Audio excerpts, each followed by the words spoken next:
This is a Film Stories original podcast. Welcome back everyone to the Xcast. The truth is in here. I am Tony Black, your host, and this is me just providing an introduction to another reopened file, a very special festive flavoured reopened file, as we're looking this time again at the audio drama that we did for How the Ghosts Stole Christmas, which first came out in December of 2021, and I lend my voice talents amongst some of the other Xcast favourites like Carl and Sarah and Paige, and we've got some fantastic narration by Annie as well to go along with this. This was such a wonderful, enjoyable experience during the dark days of COVID, in part, putting all this together, doing the voiceover, putting all the music together. It's something I'd never have time for anymore, to be honest. I just wouldn't have any space or time to do it. We were tinkering with a Fight the Future audio drama, actually, and it is something we recorded a lot for.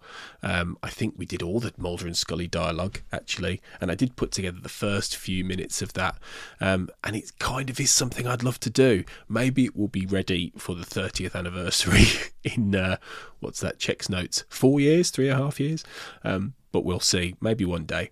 This, however, I think is a really, really enjoyable piece of audio drama that you'll hopefully get a kick out of, especially if you've never heard it before and it's got lost in the Xcast vaults. So pour yourself a glass of mulled wine, get that mince pie ready, and prepare to be chilled as we discover how the ghosts stole Christmas. Fade in. Exterior, spooky old house. Night. Gothic organ music provides the atmosphere for this classic horror movie shot. As a legend appears, somewhere Maryland. A misty fog spreads over the ground surrounding the Gothic Victorian architecture of the looming old manor house. There are no lights on. And as camera pulls back, we see in the front yard an old house condemned. No trespassing sign. Its lettering dull and faded from another time. As camera continues to pull, the organ music slowly crossfades with the sound of a Happy Christmas jingle as we cut to interior Agent Mulder's FBI car. Night. Mulder sits alone in his car, the happy jingle playing on the radio. He's keeping an eye on the spooky old house, checking his watch now as headlights wash over him. Mulder looks up in his rearview mirror as the lights become brighter, reaching to turn off the radio, then looking off camera to see Mulder's point of view out passenger window, where we see Agent Scully has pulled up right next to him in her FBI car. She has wrapped Christmas presents stacked in her back seat. She looks rather hassled and not altogether happy to see Mulder, or to be here for that matter. Reverse on Mulder. He waves to her with a forced, guilty smile. As his electric passenger window rolls down, hers is already down. I almost gave up on you. The checkout lines were worse than rush hour on the 95. If I heard Silent Night once more, I would have started taking hostages. What are we doing here, Mulder? Stakeout. On Christmas Eve? It's an important date. No kidding. It's important to why we're here. Why don't you turn off your car and I'll fill you in on the details. Scully looks weary, not to mention dubious and skeptical. I've got wrapping to do, Mulder. Eyeing her already wrapped cargo. Oh. Mulder turns away from her, looking at the house looming in the background. Scully's the guilty one now. Pulled on her, shaking her head at herself as she rolls up her electric window. Angle on Mulder, turning from the house to see Scully, getting out of her car and closing the door. Then she opens the door to Mulder's car and gets in. Let's hear it. Off Mulder. The details. Look, if you have Christmas stuff to do. I drove all the way out here. I might as well know why. I just thought you'd be curious. Who lives in the house? No one.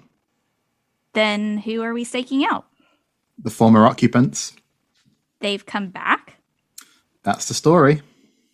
Scully is nodding, looking past Mulder to the house. I see. The dark Gothic manor, the omnipresent low fog hugging the thicket of overgrowth. Wait, was that a hound I heard baying on the moors? No, I think that was a left cheek sneak. Mulder, tell me you didn't call me out here on Christmas Eve to go ghost busting with you. Scully, I didn't call you out here to go ghost busting with me on Christmas Eve. Yes, you did. Technically speaking, they're called apparitions. Call it what you want. I've got holiday cheer to spread and family roll call under the tree at 6 a.m. sharp. Scully reaches for the door handle, but Mulder reaches for the auto door lock button and quickly locks the doors. Scully turning to him with a look. You said you wanted the details. Off, Scully. I'll make it quick. Angle on the house, through the windshield. Slow pullout. Christmas 1917, a time of dark, dark despair. American soldiers were dying at an ungodly rate in war-torn Europe. At home, a deadly strain of flu was killing old and young alike. Tragedy was a visitor in every block, and a creeping hopelessness set in with every man, woman and child. It was a time of dark, dark despair. You said that. Holding up a finger, as if to ask for Scully's forbearance, then pointing this finger at yonder house. But at 1501 Larkspur Lane, for a pair of star-crossed lovers, tragedy came not from war or pestilence, not by the boot heel or the bombardier, but by their own innocent hand. Mulder holds Scully's look for a pregnant beat. She doesn't want to admit what her face is betraying. She's curious. Go on. His name was Maurice, a brooding but heroic young man, beloved of Lyda, a sublime beauty with a light which seemed to follow her everywhere. They were likened to two angels descended from heaven, who the gods could not protect from the horrors being visited on this cold grey earth. What happened to them? Driven by a tragic fear of separation, they forged a lover's pact, to be together forever until eternity, never to spend one single Christmas apart. They killed themselves?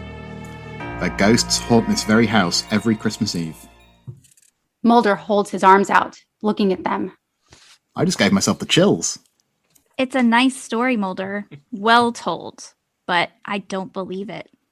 You don't believe in ghosts? That surprises you?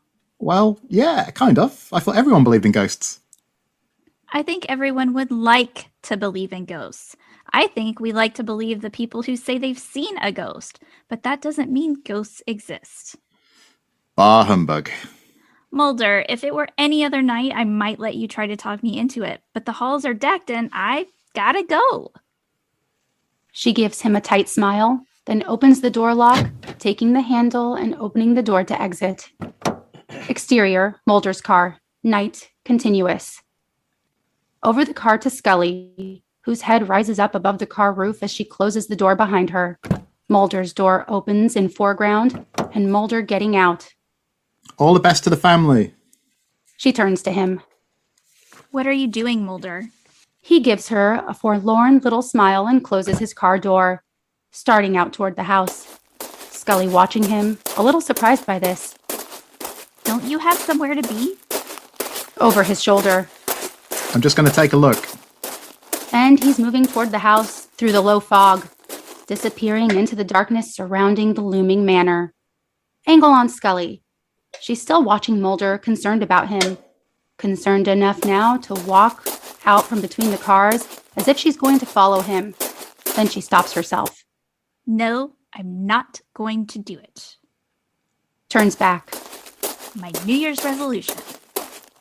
Scully steps to the car, searching for her keys, but she can't find them. Her hands going from one pocket to the next, but she can't find them. She turns now to look in Mulder's car, when all of a sudden her car alarm starts blaring, headlights blinking, sirening, and horn beeping, causing Scully to about jump out of her skin. And off this, cut to interior haunted house, foyer, night, continuous. Mulder pushes the creaky front door open. Off screen, Scully's car alarm fills the night. Mulder pokes his flashlight inside first, then takes a step in, widening to reveal a rather elegantly detailed foyer, its furniture covered in sheets and cobwebs. After a moment, Scully's car alarm quits and the night goes silent again. Mulder turning to register this before proceeding farther into the house. Cautiously, but not scared. Close on Mulder. Mulder is on hyper alert, expecting at any moment for the ghosts of Lyda and Maurice to materialize before him, as a flash of lightning lights up the house, followed after a moment by a sharp thunder crack. As the thunder rolls out, A creaking door behind Mulder causes him to spin. Change your mind? Angle on front door, where Scully stands peeking in, annoyed. Did you take my car keys? No. Come on, Mulder, don't kid around. Scully steps inside now, looking around. Why would I take your car keys?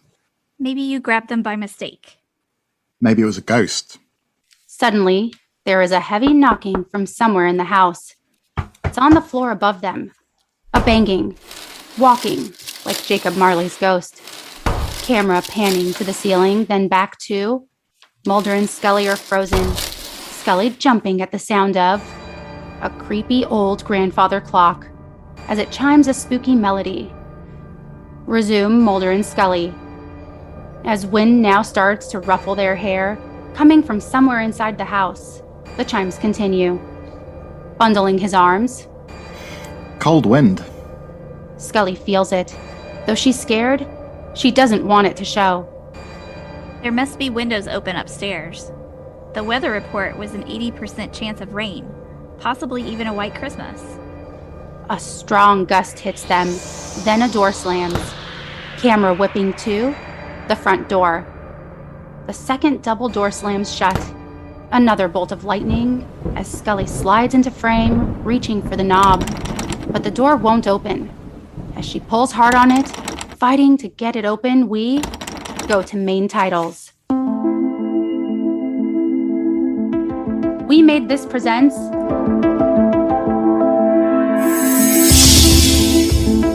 an X-Cast production.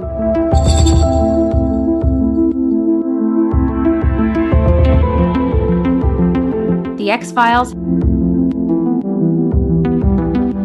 How the Ghost Stole Christmas. Scott had been conducting secret experiments, of which I was the most unfortunate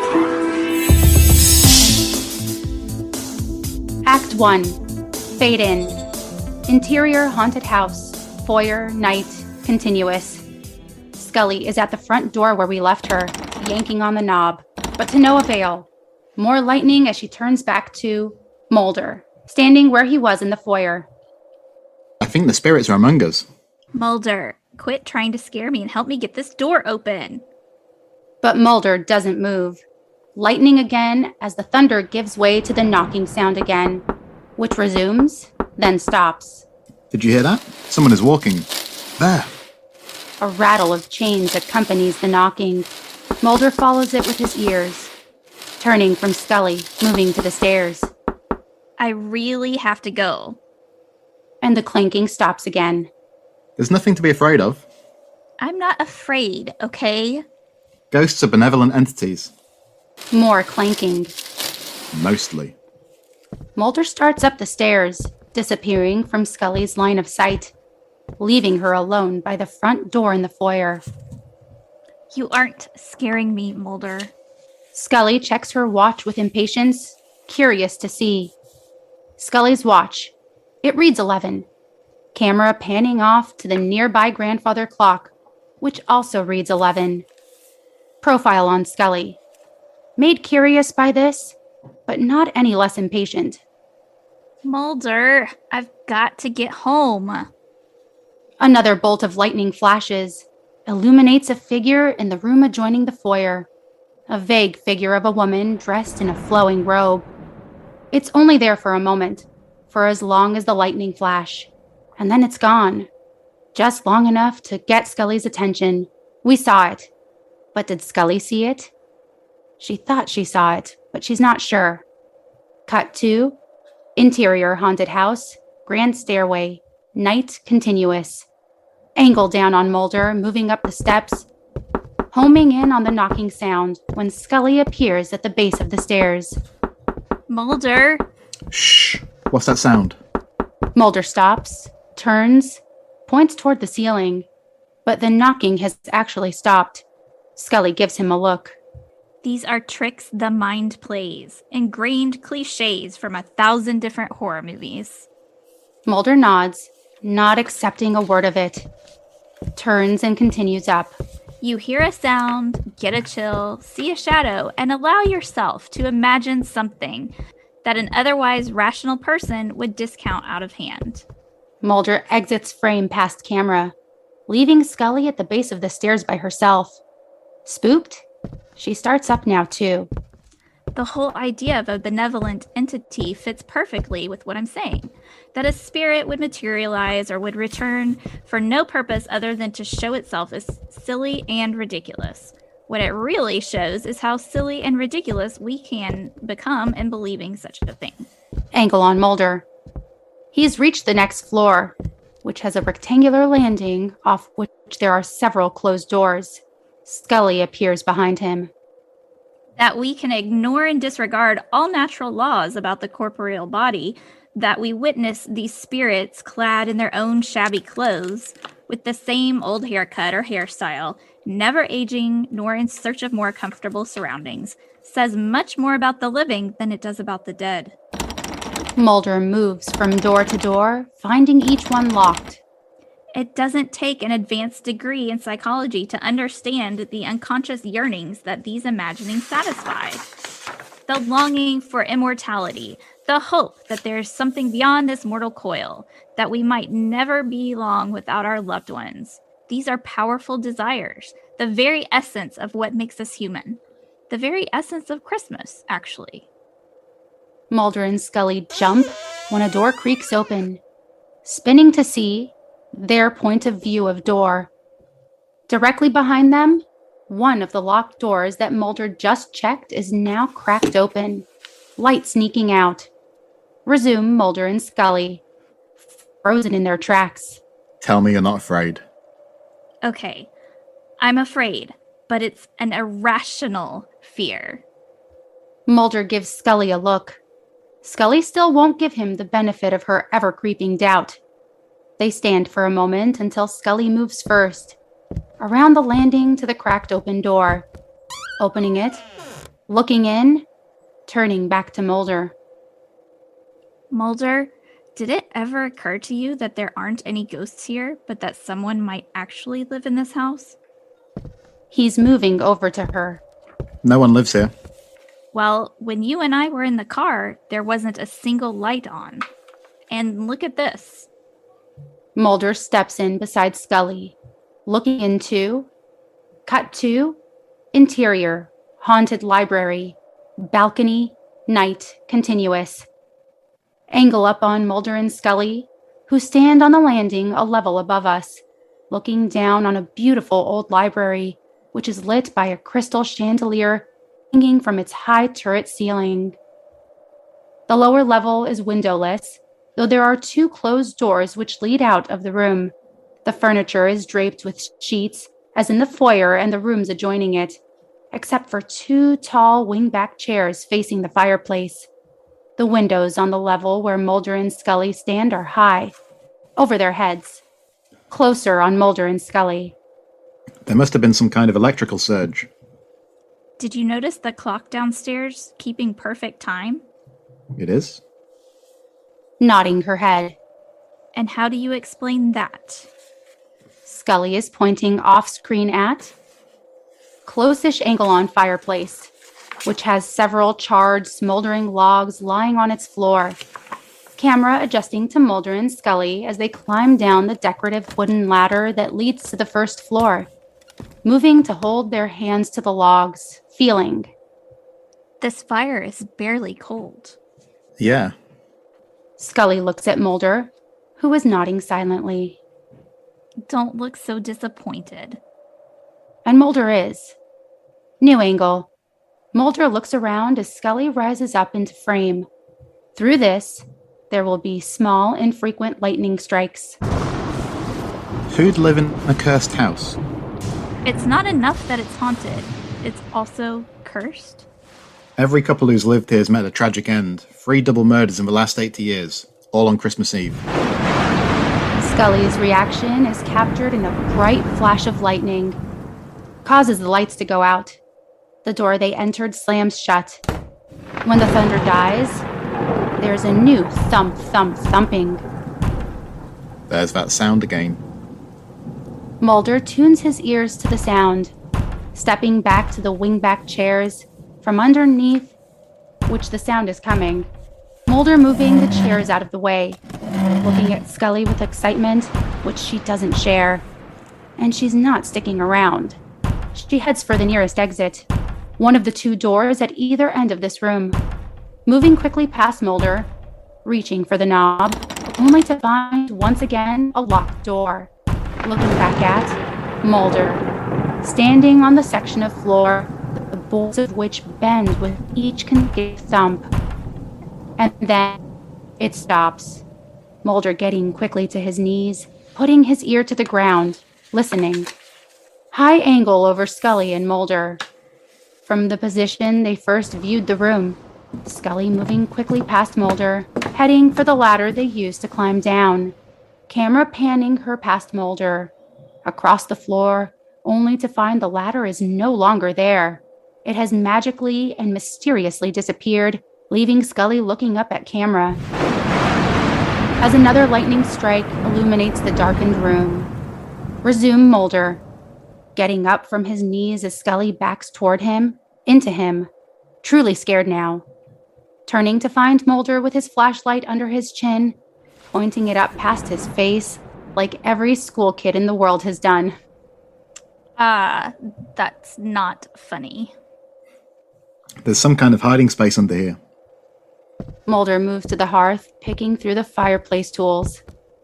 She's got him by the arm, begging. You have a gun. You know how to use it. Rationally, you've been in far more dangerous situations. He shakes gently free, then starts prying the floorboards. Cut to blackness. We hear Wood being distressed. There's a crack of light appearing. Then off comes the floorboard. Mulder lifting the wood plank away, looking down past camera, flashlight in hand, with an expression of wondrous horror. I was half right. Scully's face appears over his shoulder, chancing a peek down in, reacting to the thing Mulder is reacting to. Oh my god. Scully's point of view over Mulder. In the hiding space, caught in the flashlight, is a dead male body, horribly decayed, a gunshot wound in its head, its clothes moldy and stained by fluids, the stuff of nightmares. Mulder working now with the tool to get the next plank off. Look at this, Scully. Mulder pulls the second plank off, revealing a part of a second body, this one equally decayed.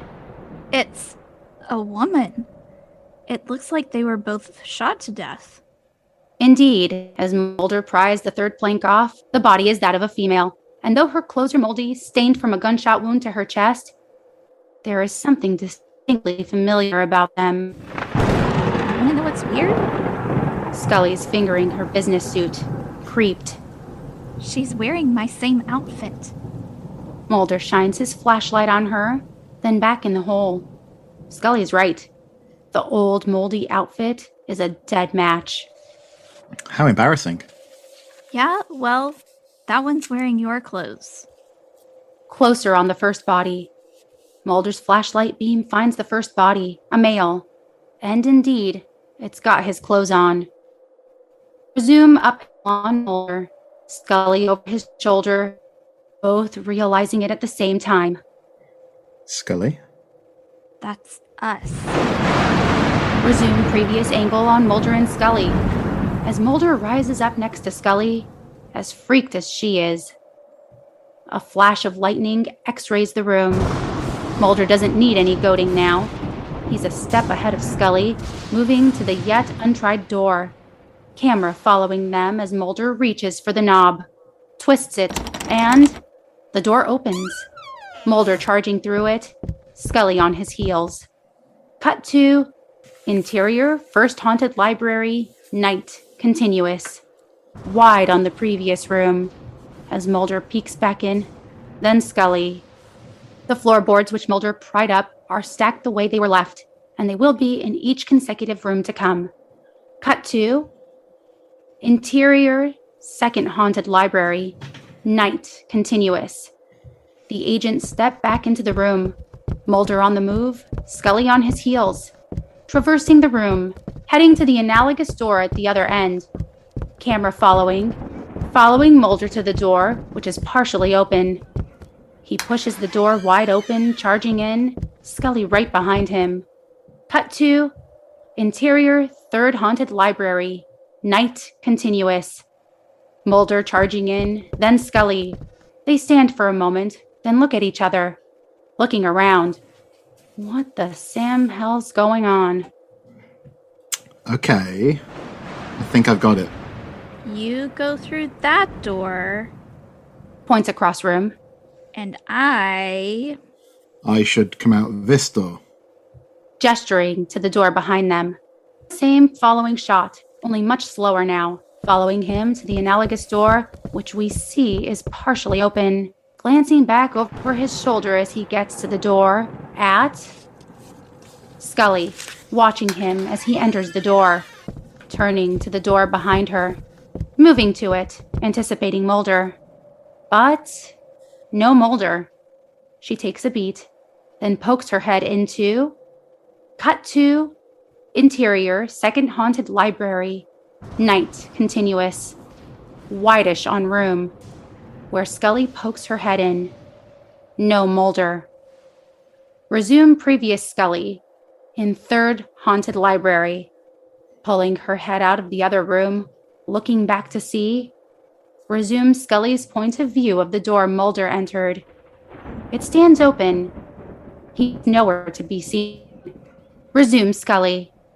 A flash of lightning x-rays the room again. As she starts towards the door Mulder entered. Panic rising in her voice. Mulder? Mulder! Echoing somewhere off screen. Scully! But she gets no further than mid-room when the door behind her slams. Scully wheeling at the sound. As the door she was headed for slams too. Camera pushing in on her fearful face. Another flash of lightning provides a match cut to interior fourth haunted library. Night continuous. Mulder stopped short in the middle of this room, having heard the door connecting these rooms slam to. Mulder moving to the closed door now. Camera following him as he rushes to it. Grabbing for the knob, twisting it, and the door opens.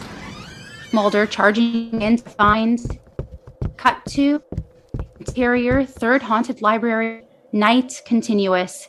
Where we expect to find Scully, we find only an empty room. That is, this is what Mulder finds when he charges in.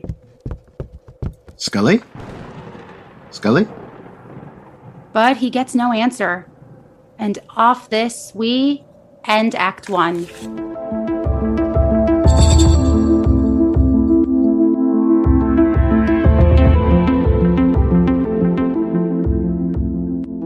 Act 2.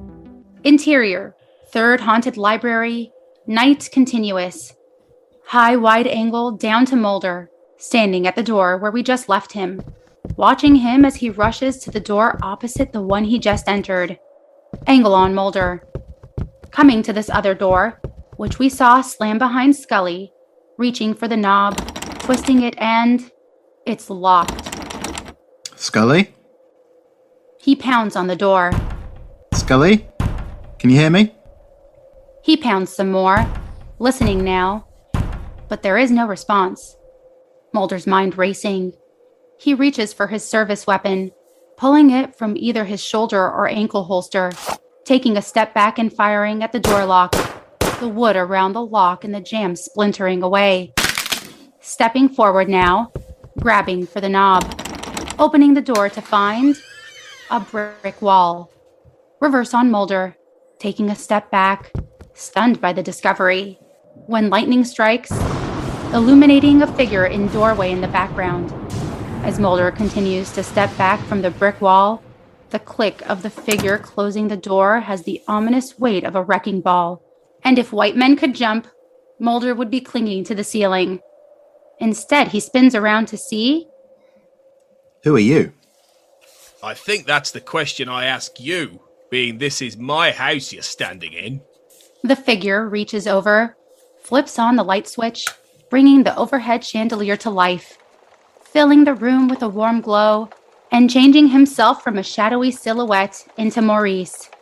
He looks middle to late 50s, dressed casually, rumpled. He's got a cloth hat on, like he might wear around the garden, looking, for all the world, like a grouchy everyman. Regarding Mulder's gun. This isn't one of those home invasions, is it? Mulder eyes this man, uncertain of what to make of him. No. Good. Would you like me to show you the door? Very funny. I wasn't making a joke. Have you looked at the door? Yes. I'm looking at it now.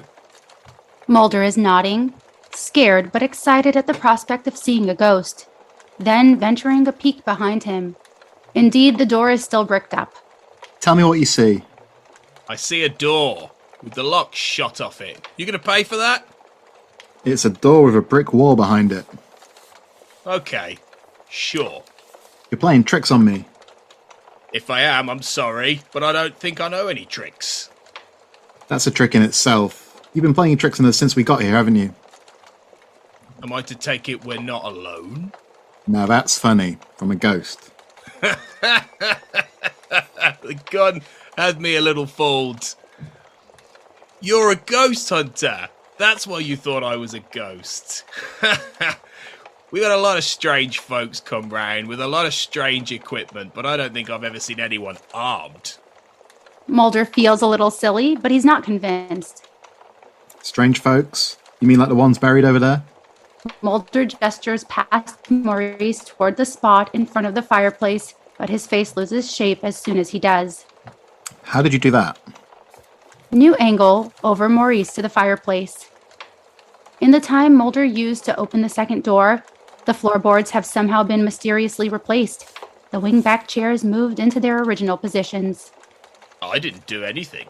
Mulder enters frame, moving past Maurice to the wingback chairs. Bends to check the floor under them. There were corpses. Bodies under these floorboards. Maurice watches Mulder with a judgmental eye, nodding. Why don't you have a seat, son? Mulder plops down in one of the wingback chairs. He rubs his eyes with both hands as Maurice comes and sits next to him. You drink, take drugs, get high. No. Are you overcome by an impulse to make people believe you? Off Mulder's look. I'm in the field of mental health, specialising in disorders and manias related to pathological behaviour as it pertains to the paranormal. I'd never heard of that. My speciality is in what I call soul prospectors. Cross-axial classification I've codified by extensive interaction with visitors like yourself. I found you all tend to fall into pretty much the same category. What category is that? Narcissistic, overzealous, self-righteous egomaniac. That's a category. You kindly think of yourself as single-minded, but you're prone to obsessive compulsiveness, workaholism, anti-socialism, fertile fields for a descento into total wacko breakdown. Maurice's tone has changed through this. What we might have taken for a kind of lovable grump has given way to a blunt meanness. I don't think that exactly pegs me. Really? Waving a gun in my house? Ranting like a lunatic about imaginary brick walls? You're probably the type who's convinced he's seen aliens. I have seen aliens. Oh, you know why you think you see these things? Why I think I see them? Because you're a very lonely man, chasing paramasturbatory illusions that you believe will give your life meaning and significance, which your pathetic social maladjustment makes it impossible to find elsewhere. You probably consider yourself passionate, serious, misunderstood. Am I right? Paramasturbatory? Most people would rather stick their finger in a wall socket than spend a minute with you. Now hold on. Is this the way you spend every Christmas Eve? Alone? I'm not alone. Maybe that's more self-delusion. I came here with my partner. She's in this house somewhere. Behind that brick wall? How'd you get her in here with you? Steal her car keys?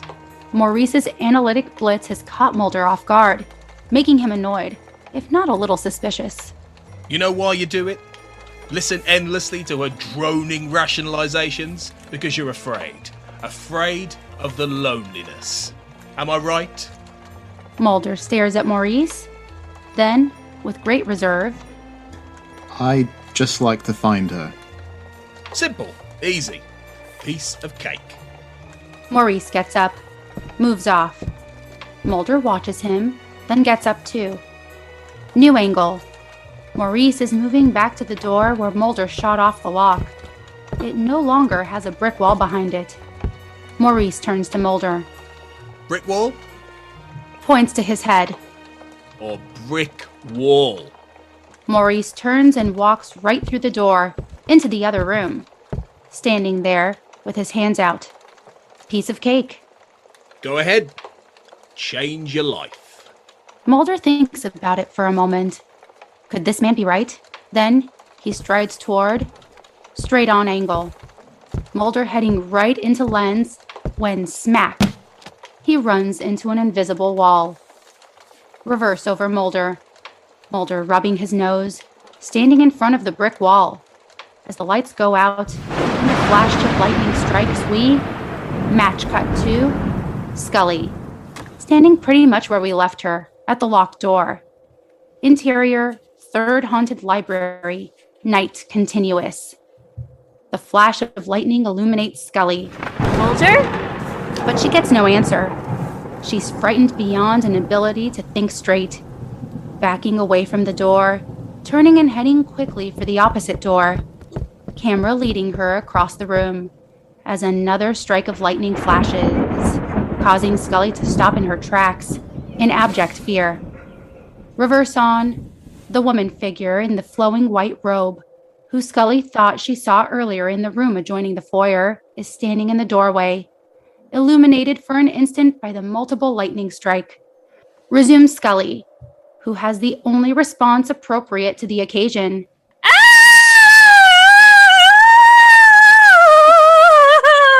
Reverse on woman figure.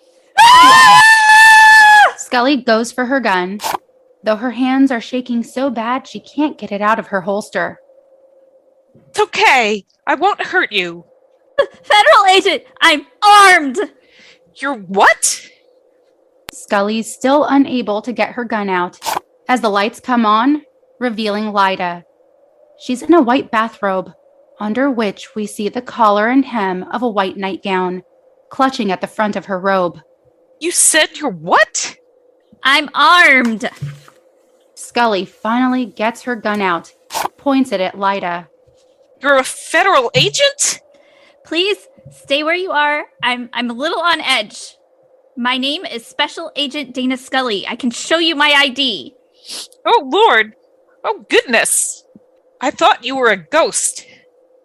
I can assure you I'm not. I'm an FBI agent. I got stuck in this room looking for my partner. The gangly guy with the Points to her nose. distinguished profile. You've seen him? With you, in the foyer. I thought he was a ghost, too. Scully lowers her gun a little, her chest still heaving with adrenaline. That was you?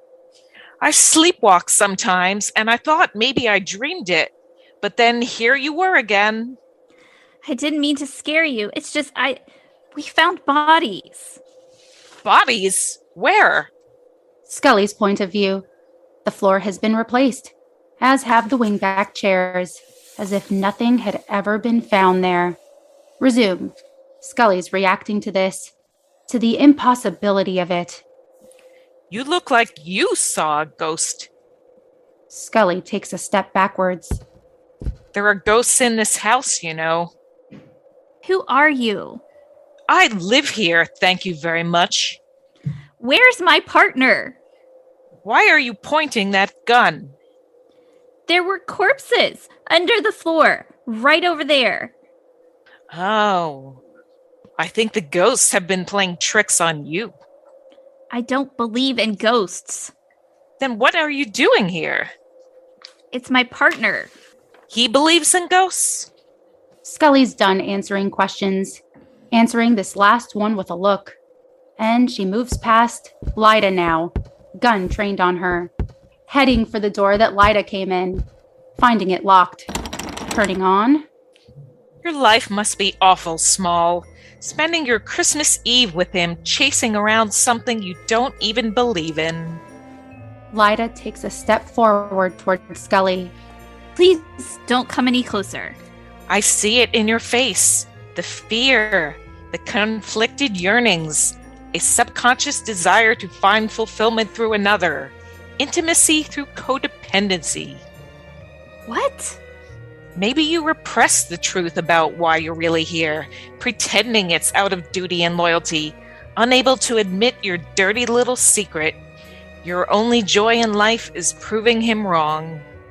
You don't know me. Scully keeps inching backward during this, Lyda advancing. You don't live here. This isn't your house. You wouldn't think so, the way I'm being treated. Why is all the furniture covered? We're having the house painted. Where's your Christmas tree? We're Jewish. Scully has backed all the way up to near the other door, the one she found locked a while back. Her gun still pointed at Lyda when the door behind her suddenly opens. Scully wheels, spinning her gun at the door, at the man who, after a moment, steps out of it and into the room. Maurice. Hold it right there. Don't make me shoot. Stay where you are. Maurice looks at her, at the gun, then over her shoulder to Lyda. We really attract them, don't we? Like birds home for the winter. Where's Mulder? Mulder, is that his name? Where is he? He'll be along. Both of you, over there. Scully wags her gun at Maurice, backing away. This violates our civil rights. I have friends at the ACLU. Maurice moves to Lyda, starts to put his arm around her. Hands in the air. Maurice lets go of her and slowly, both Maurice and Lyda raise their hands up above their shoulders, which allows Lyda's robe to fall open for the first time so that Scully can see a gaping bloody hole. Blown clear through Lyda's body, light penetrating the robe and nightgown behind it. And Scully, her gun still trimmed, going slack, as she takes a cautious step forward and then another, angle over Maurice and Lyda as Scully approaches, her hands shaking as she reaches slowly out to Maurice and removes his hat so that we can see the gunshot hole in his head through which light penetrates. The reality of this hits Scully so hard her eyes roll back in her head and she passes out, falling out of frame. As Maurice and Lyda turn to one another, heavy-hearted. See what we've resorted to. Gimmicks and cheap tricks. We used to be so good at this.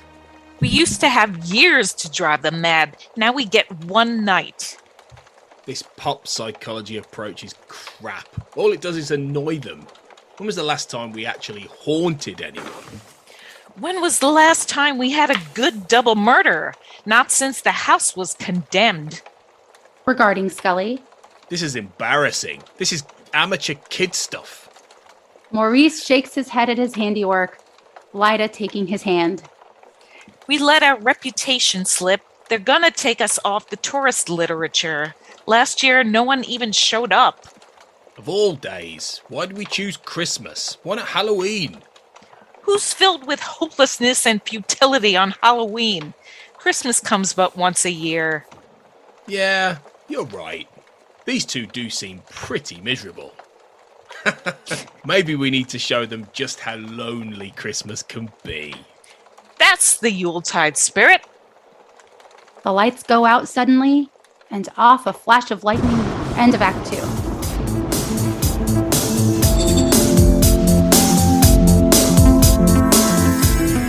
Act 3, fade in.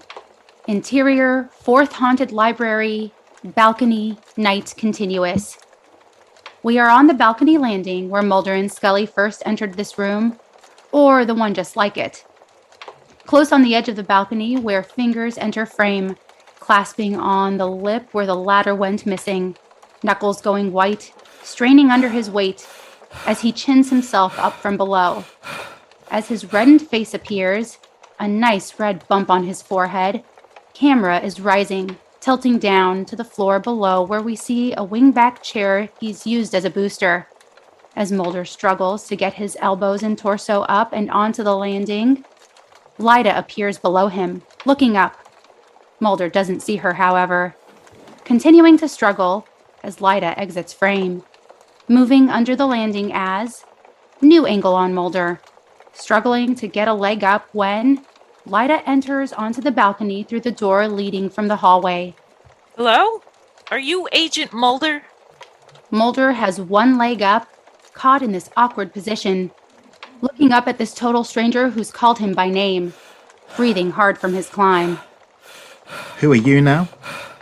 Lyda steps to the railing, looks down at the chair. What are you doing using my chair for a ladder? Trying to get out of this room. Trying to get out? Mulder pulls his whole body onto the balcony now, regarding the stranger warily as he gets to his knees, then to his feet. Excuse me. You can't get out that way. He steps up to Lyda, who blocks his way. He reaches out and pokes her shoulder, as if to see if she's a ghost, hitting flesh and bone. Then he takes her shoulders with both hands and moves her backward. Lyda, still in her bathrobe, takes mock offense. Masher? Frump. And with that, Mulder pulls the door open, eclipsing Lyda as he does, finding himself face to face with another brick wall. Reverse on Mulder, reacting to this, then to resume previous shot. Mulder swings the door closed, only to find Lyda isn't standing where she was only a moment before. Resume reverse on Mulder. Reacting to this, then to... I don't appreciate that. Being manhandled or called names. Mulder turns around, but there's no one there. Certainly not at this hour. Camera pans down to Lyda, descending the ladder, which has magically appeared at the spot where Mulder just chinned himself onto the balcony. Angle on Lyda, coming off the ladder. Camera tilting up to Mulder. You're a ghost. More names? She pushes the wingback chair to its spot in front of the fireplace as Mulder climbs down the ladder, moving to her as she gets the chair back just the way she likes it. What happened to the two star-crossed lovers? Let me tell you, the romance is the first thing to go. Mulder's moving around to get in her face, Lyda avoiding this. It's you, Lyda, isn't it? And that was Maurice. But look at you. You've aged. I hope your partner finds you a lot more charming than I do. And she exits frame in a huff, heading for angle on bookcase, where Lyda shuffles over looking for... Let's see, where is it? When suddenly books start sliding out from the shelves, high and low, popping out but not falling out, just long enough for Lyda to get a look at each title, to see that with each book, it's not the one she's after, sending each one back into its place with a... No. Books coming faster. No. Coming even faster. No. Until... There you are. And she plucks the book she wants off the shelf. During this, Mulder has walked over, watching the antics with due amazement. I was young and beautiful once, just like your partner. And she sashays away again, heading toward angle on fireplace. A fire lights magically on the spent logs, adjusting to Lyda, who sashays to one of the wingback chairs, sitting with her book. Close on book. Its title, Ghosts in the House. As Lyda opens it, camera adjusting to include Lyda, and then Mulder, who wanders over. Still not sure what to make of this woman, this ghost. As on cue, in the room, an organ or spinet piano in the room starts to play a melancholy little tune. Look at us. Maurice was so handsome.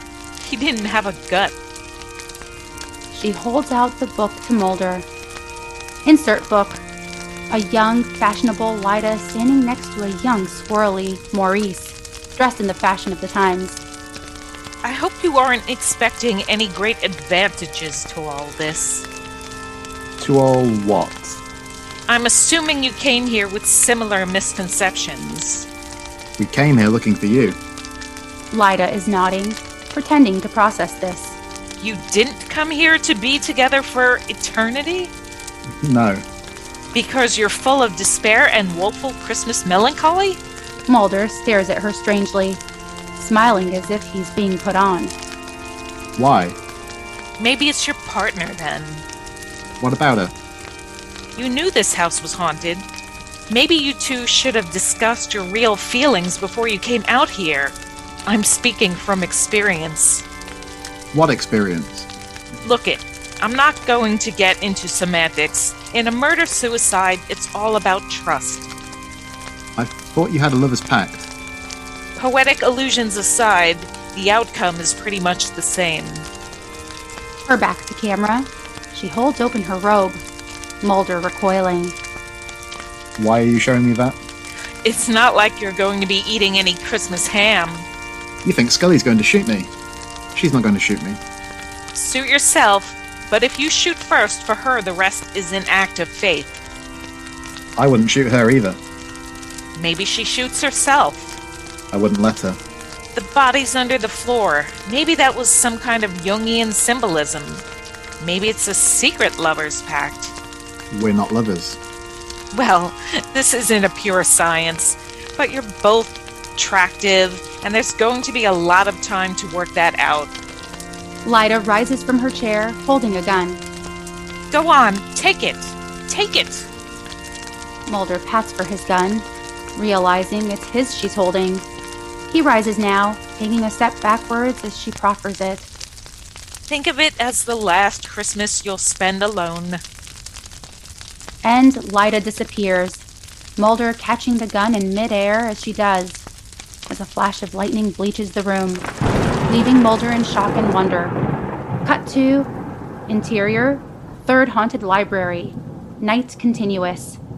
Low angle on Scully, lying on the floor where she fainted and collapsed. A flash of lightning brings her awake with a start. It takes her a moment to remember where she is, before she scrambles to find her gun, which is lying not far away. Getting the gun, she rises to her feet on red alert. But as she scans the room, she seems to be alone. Moving to one of the doors, she finds it locked. Moving quickly to the other door now, across the room, but not reaching it before she's startled by the sound of a voice. It's locked. Scully wheeling with her gun at Maurice, sitting in one of the wingback chairs, previously hidden from view by its tall back. Getting up now. For your own protection. Stay away from me! Scully continues backing toward the door, getting to it, and reaching behind herself to get a hold of the knob, all the while keeping her gun on Maurice. Turning the knob and finding a brick wall. Let me out of here. I'm very capable of pulling this trigger. Glad to hear it. You may have to defend yourself against that crazy partner of yours. What have you done with him? Kept him from his own mad devices, at least for now. Did you have any idea why he brought you here, to this house? All I know is this must all be a dream. This is all in my head. And there you are waving a gun at me, just like your partner. I don't know if you have any idea how seriously disturbed the man is, how dark and lonely, what he's capable of. Maurice pulls Scully's car keys out of his pocket, dangles them. Where did you get those? He's got nowhere to go this Christmas, no one to go with. Did he happen to tell you a story about a lover's pact? Where did you get my keys? The man is acting out some kind of deep unconscious yearning, a deep-seated terror of being alone. Suddenly, there's a loud, insistent knocking at the far door, drawing Scully's nervous attention. She wheels her gun toward. Scully! Scully, are you there? I'm here, Mulder! Scully, open the door. To Maurice. Open the door. It's this house. I've seen it happen too many times. Scully's mind and heart are racing, lowering her gun. I don't believe you. Maurice is shaking his head at her. Open the door. Open it! Maurice does as he's told, moving to the far door, removing a skeleton key, putting it in the lock, giving Scully a last look. Scully! Scully nods to Maurice, gun dangling at her side. As Maurice opens the door, Mulder steps in quickly. Maurice is the first person he sees. Where's Scully? Maurice says nothing. Mulder's eyes finding Scully, to whom he quickly raises a gun and off this, end of Act 3.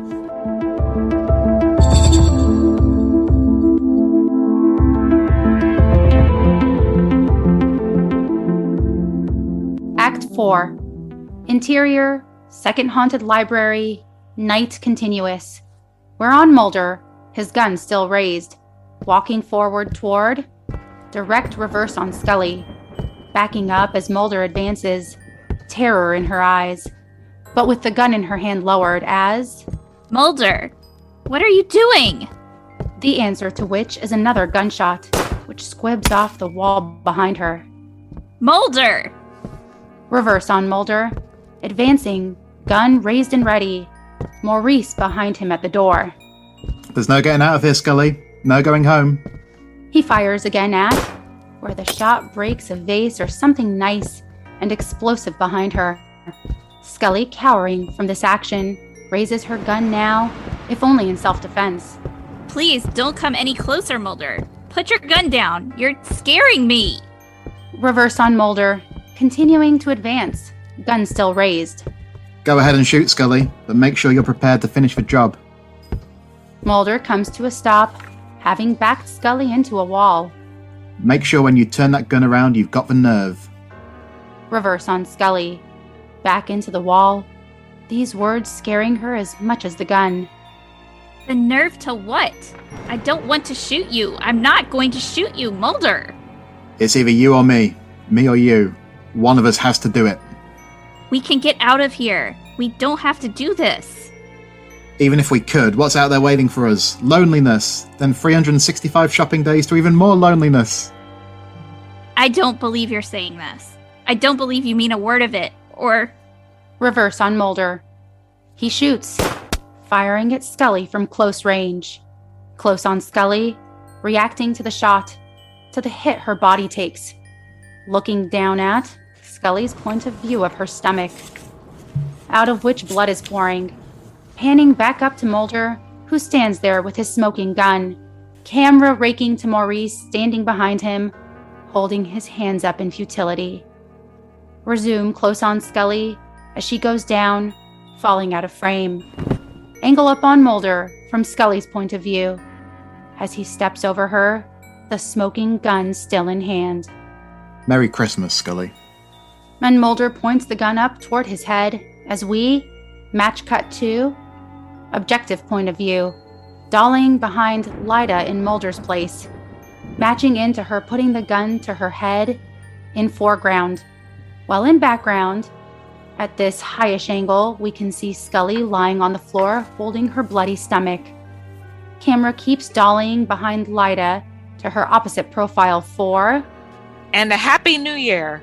Squeezing the trigger as Maurice lumbers into frame, grabbing her. Match cut back to Scully's point of view of Mulder, squeezing the trigger when Maurice bolts into frame, bear-hugging Mulder with one arm, wrestling the gun with the other, pulling him out of frame, and another shot goes off into the ceiling. Let me go! Objective angle, where we see not Maurice and Mulder, but Maurice and Lyda, in Maurice's arms as Mulder. Mock struggling backwards to the door. Let me go! Mulder. I don't want to be alone. Scully! Scully! Maurice and Lyda sharing the private joke as he easily drags her out of frame, leaving Scully lying on the floor gasping for air. Lyda's Scully echoing off, a flash of lightning then, cut to interior third haunted library, night continuous. A flash of lightning. We are close on the door as Mulder shoulders it open. Scully? Mulder's point of view. Scully is lying on the ground in a pool of blood, her eyes fluttering, her body limp, her gun still clutched in her outstretched hand. She speaks weakly, with difficulty. Mulder, is that you? What did you do? Scully? Mulder cradles her head. Objective angle on Mulder and Lyda. Mulder holding Lyda, not Scully. You've come back. I'm here. I didn't believe it. Didn't believe what? That you'd do it. That I would. Suddenly, Mulder finds Mulder's point of view. There's a gun in his stomach, panning up to Scully. Merry Christmas, Mulder. Scully, what are you? A moment of panic before the gun goes off, sending Mulder backwards. His hand going to a stomach wound that starts immediately gushing blood. As his head falls back to the floor, his breaths becoming short, gasping pants, we cut to interior, second haunted library, night continuous, where we find Scully where we left her after being gunned down by Mulder. She looks quite dead until she rolls over, her face to camera, eyes lolling, maybe half alive. As she begins to crawl, we interior, haunted house, night, grand stairway, continuous. Mulder appears at the top of the stairs, wobbling from his gunshot, covered in blood now. One hand compressing his wound, one still holding his gun, using every drop of strength to get down the stairs, collapsing at the bottom. But only for a moment, before he drags himself on his stomach in an attempt to get to the front door, where he finds blood puddled and smeared in a place where he's not yet been. Camera reveals Mulder's point of view Scully, crawling slowly with great effort on the floor in front of him, toward the front door. Resume Mulder. Scully! As Mulder begins crawling toward her, low over Mulder, as he crawls toward her on his bloody belly, reaching her, just as she flops over and strains up into a sitting position with both her bloody hands on her weapon, pointing it right at Mulder, as if using her last strength to do so. I'm not going to make it. Her point of view of Mulder, as he crawls toward her, seeing now that he's at gunpoint. You gonna finish it? You gonna finish what you started? I'm not going to make it. No, you're not. And now Mulder drags his weapon forward, and from his position on his belly, points it at Scully with both hands. Not without me. But Mulder's out of steam too, barely able to keep his aim. Taunting. You afraid, Mulder? You afraid of being alone? Scully lies back now, gasping for breath, hands still on her gun. Is this it? But after a moment, she pops back up. I am. And they stay like this for a few moments, both wavering. I am too. What if help comes? Help's not coming. What if only one of us makes it? A few more moments of labored breathing, wavering. You gonna pull the trigger? Are you? They both appear to be resolute now. Drawing down, when Mulder loses his nerve, lies his head down on the bloodied tile floor. As does Scully, falling backwards again. They lie there motionless for a moment, until, without looking up. You should have thought of this. You shoulda. You shot me first. I didn't shoot you. You shot me. A few more moments, then... Scully, What? get up. Mulder slowly picks his head up. I can't. You're not shot. Scully's point of view, as Mulder appears above her, bloodied as ever. Get up. Reverse on Scully, looking at him strangely, weakly. What? It's a trick. It's all in your head. Look. He's feeling at his wound.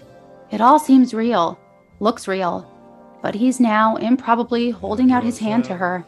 Scully takes this in, then slowly stretches out her free hand. Wide on scene, as Mulder pulls Scully up. They take a moment to orient themselves to this concept as we cut to Exterior, haunted house, front porch, night continuous. Low angle, as the front door opens and Scully and Mulder's feet appear, shuffling out the door. Camera rising now to the two agents' clean but wrinkled clothes, rising to their faces, which are still unsure of what to make of these goings-on. Blank traded looks before they bolt. Camera panning them off the porch, where we see them running for their cars as fast as they can go. And off this, dissolve to interior, haunted library, night continuous. High over Maurice and Lyda in the wing-back chairs. There's a fire in the fireplace, playing off their contented gazes as camera slowly drops down. Somewhere else in the house, we hear the grandfather clock start to play its chiming melody on the hour. Looking up. Hear that? It's Christmas. One for the books. Almost had those two, didn't we? Almost had them. Two such lonely souls. Can't let our failures haunt us. You wonder what they were really out here looking for. Hard to say. People now, this is just another joyless day of the year. But not for us. Maurice and Lyda both smile deliciously. No. We haven't forgotten the meaning of Christmas. During this, camera has dropped into a two-shot and has been slowly dollying around Maurice and Lyda until at this point it circles around the back of Maurice's chair, going behind it and then slowing to a stop as it reaches the space between the two chairs, where we see Maurice and Lyda's hands clasped, framed in the backdrop of the crackling fire. Camera rising now as the fire extinguishes, rising until we're above the chairs again, panning down to see that Maurice and Lyda are no longer in the chairs. And we dissolve to cut to interior Mulder's apartment. Close on Mulder, sitting by himself on his sofa, lost in some kind of deep, troubling thought. He's still in the same wardrobe we last saw him in, staring at, but not necessarily watching, Mulder's TV. Atop the TV is one lone Christmas present, slender and circular, 10 inches long. No other signs of Christmas or the season are in evidence. Resume Mulder over TV, when he reacts to a knock at the door, getting up, turning off the TV, then heading for the door. Angle at Mulder's door, and it's opened, revealing Scully, standing outside, still a little shell-shocked. Over the wardrobe we last saw her in, she wears a long winter coat. I couldn't sleep. Can I come in? Mulder opens the door wide. Aren't you supposed to be opening gifts for your family? Scully doesn't answer, moving away from Mulder into the apartment until she turns and... Mulder, none of that really happened out there tonight. It was all in our heads, right? It must have been. Scully nods, unsure. Not that my only joy in life is proving you wrong. Mulder closes the door, moves in to join Scully. When have you proved me wrong? She stares at Mulder. This isn't the answer she was looking for, but it's a good question, one that adds to her weary anxiety. Why else would you want me out there with you? You didn't want to be out there? Scully continues to stare at Mulder. Then... Okay, maybe that's a little self-righteous, narcissistic. No. Maybe I did want to be there. They both stare at each other, haunted. Mulder moves to the TV, to the present, holds it out to Scully. I know we'd decided not to exchange Christmas gifts, but it's just a little something. Scully comes back now, softened by the words, the gesture. Mulder. He holds up his hands to silence her, but Scully reaches into her winter coat pocket, removing a small wrapped gift. I got you something too. Mulder is touched, taking the gift. They both sit down on the sofa together and start opening their gifts as camera pulls back and back through the window where it's snowing outside. And off this image we fade out. Hang a shining star upon the highest bough, and have yourself a merry little Christmas now. Thank you so much for listening to that, guys. I really hope you have had fun and enjoyed it. And I hope that you're on the verge of having a very Merry Christmas and are looking forward to 2025. 2025 is actually going to be the 10th anniversary year of the Xcast. We'll have been going by the end of 2025, a full 10 years. And next year is going to be dominated by finishing off season 10 coverage, starting and probably finishing season 11 coverage as well, with a few interesting stops along the way. And we've got loads of potential things we're going to try and re-air about interviews and stuff around the point of the revival series that you might not have heard before as well. And some great new chats, of all these episodes, with the distance of quite some years now from when they first came out. And then who knows, maybe we'll get some news next year about a potential revival if this Ryan Coogler remake turns out to be true or not, which has been buzzing around for ages now. Or maybe we won't. We'll have to see, won't we? But at the very least, 2025 is going to be a bit of a major year for the Xcast. And once we get to the end of season 11, well, who knows? Who knows where we'll be in a year's time? But it's going to be a fun ride as always. So thank you so much, guys, for continuing to listen and indulge your X-Files fandom. We're not going anywhere for the foreseeable future. So as I say, Merry Christmas, Happy New Year, take care, and remember, most importantly, trust no one. And it just leaves us to say, Merry Christmas! Oh.